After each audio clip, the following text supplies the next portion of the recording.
మీరు నా చేతిలో చూస్తున్న ఈ పార్లేజ్ బిస్కెట్ ప్యాకెట్ మన ఇండియాలో కేవలం 5 రూపాయలు మాత్రమే. కానీ ఒక తండ్రి తన కూతురి ఆకలి చూడలేక 2300 రూపాయలకు కొనిచ్చాడు ఈ పార్లేజ్ బిస్కెట్ ప్యాకెట్. ఎంత దారుణమైనటువంటి విషయం ఉండేది. ఇది ఎక్కడో కాదు, గాజాలో ఇప్పుడున్నటువంటి పరిస్థితులు. భారత్లో అత్యంత చవకైన ఆహార పదార్థంగా ప్రతి ఇంట్లో పిల్లలు పెద్దలు అత్యంత ఇష్టంగా తినేటటువంటి ఈ పార్లేజ్ బిస్కెట్ ప్యాకెట్ ఇప్పుడు యుద్ధంతో తల్లడిల్లుతున్న గాజాలో ఖరీదైనవిగా మారిపోయాయి. 2 ఏళ్లుగా యుద్ధం కారణంగా గాజాలో పరిస్థితులు దారుణంగా తయారైపోయాయి. చాలా మంది ఆకలితో అలమటించి ప్రాణాలు వదిలేస్తున్నారు.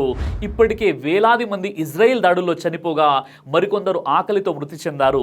గాజాలోని ఒక వ్యక్తి పార్లేజీ బిస్కెట్ ధరకు సంబంధించి ఎక్స్లో చేసినటువంటి పోస్ట్ ఇప్పుడు తెగ వైరల్ అవుతుంది. తాము తమ బిడ్డలకు బిస్కెట్లు కూడా కొనలేని పరిస్థితికి వెళ్ళిపోయామని ఆ తండ్రి ఆవేదన వ్యక్తం చేశాడు. గాజాలో ప్రస్తుతం 5 రూపాయల పార్లేజీ బిస్కెట్ 2300కి విక్రయిస్తున్నారని అంటే అక్కడ పరిస్థితి ఎలా ఉందో అర్థం చేసుకోవచ్చు.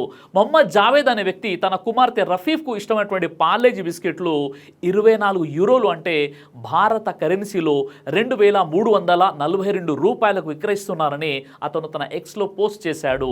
చాలా రోజుల తర్వాత రఫీఫ్కు ఇష్టమైనటువంటి బిస్కెట్లు కొన్నాను.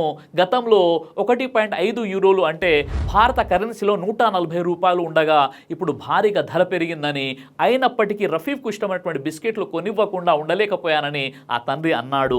కొరత కారణంగా ఇవి బ్లాక్ మార్కెట్లో అధిక ధరలకు అమ్ముడుపోతున్నాయన్నాడు. ఉత్తర గాజాలో కొన్ని ముఖ్యమైన ఉత్పత్తులు ప్రస్తుత మార్కెట్ ధర భారతీయ రూపాయలతో పోల్చినట్లయితే 1 కిలో చక్కెర 4914 రూపాయలు, 1 లీటర్ వంట నూనె 4177 రూపాయలు, 1 కిలో బంగాళదుంపలు 1965 రూపాయలు, 1 కిలో ఉల్లిపాయలు 4423 రూపాయలు, 1 కప్పు కాఫీ 1800గా ఉన్నాయి. ఇజ్రాయెల్ సైనిక చర్య ప్రారంభమైనప్పటి నుంచి గాజాకు ఆహార సరఫరా క్రమంగా తగ్గిపోయింది. ఈ సంవత్సరం మార్చి 2 నుంచి మే 19 మధ్య పలస్తీన్ ప్రాంతం దాదాపు పూర్తి దిగ్భ్రాంతానికి గురైపోయింది. ఇలాంటి దారుణమైనటువంటి పరిస్థితి. ఒక తండ్రి తన కుమార్తెకు 2300 రూపాయలు పెట్టి ఈ పార్లేజ్ బిస్కెట్ ఇప్పిస్తున్నాడంటే ఇప్పుడు గాజాలో ఎలాంటి పరిస్థితులు ఉన్నాయో మనం అర్థం చేసుకోవచ్చు.